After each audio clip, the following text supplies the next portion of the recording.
au point de départ. Oui. Vous devez avancer. D'accord. Alors, dans notre coutume, nous avons la polygamie qui est aussi acceptée par la loi, mais de plus en plus des voix se lèvent pour condamner la polygamie parce que la vie devient très, très dure et il y a des hommes qui trichent dans la polygamie, qui ne demandent pas la permission de leur femme avant de prendre une seconde épouse. Qu'est-ce que vous en dites? C'est un phénomène social. Il y a Est-ce que vous comprenez les femmes qui condamnent la polygamie? Mais la tradition ne condamne pas. Au plan traditionnel, la loi s'est inspirée de la tradition et a validé la polygamie. Mais vous le condamnez, oui, mais vous ne pouvez pas aller à l'encontre de la loi. Ça, c'est mon point de vue. Est-ce qu'il ne faut pas que les textes puissent évoluer aujourd'hui? Il faut changer les textes peut-être. Oui. Mais aujourd'hui, la tendance, c'est qu'il y a plus de femmes que d'hommes. Si vous restez rigoureux aussi, il y aura beaucoup de femmes qui vont chômer, qui vont rester sans mari. Les Ouest-Africains, eux, ils ont vu ça avant nous.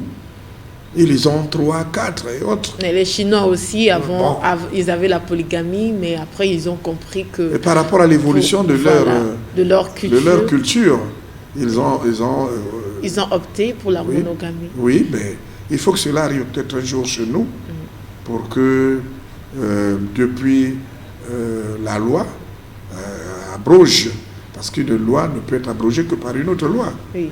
Peut-être que ça. Sinon, pour le moment, on est là, conformément à la loi, et on peut être polygame. Oui, et les hommes ne veulent pas entendre parler de la monogamie.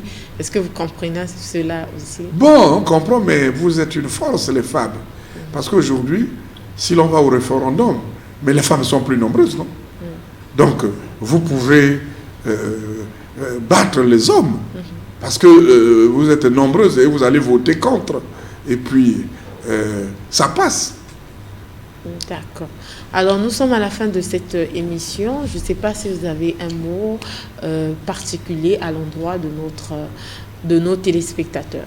Bon, d'abord de vous remercier pour m'avoir invité à votre émission. Bon vent à l'émission. Et puis, à nos téléspectateurs, je voudrais juste dire que nous ne devons pas continuer à terroriser nos femmes ou nos sœurs. Et il faut d'ailleurs que l'on se conforme à la loi. La loi Mouebara est là. Nous devons éviter de croire que nous sommes supérieurs aux femmes et nous devons vivre ensemble avec les femmes, elles, avec ses prérogatives, avec ses droits et avec ses obligations, et nous aussi, là où s'arrêtent nos droits, nous ne devons pas déborder pour qu'on fasse, qu'il y ait disons, on peut dire que pour que nous vivons bien dans notre pays, il faut d'abord que l'homme et la femme s'harmonisent. D'accord.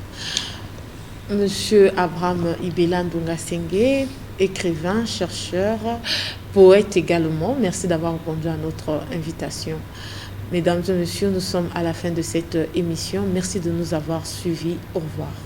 Au revoir. Merci.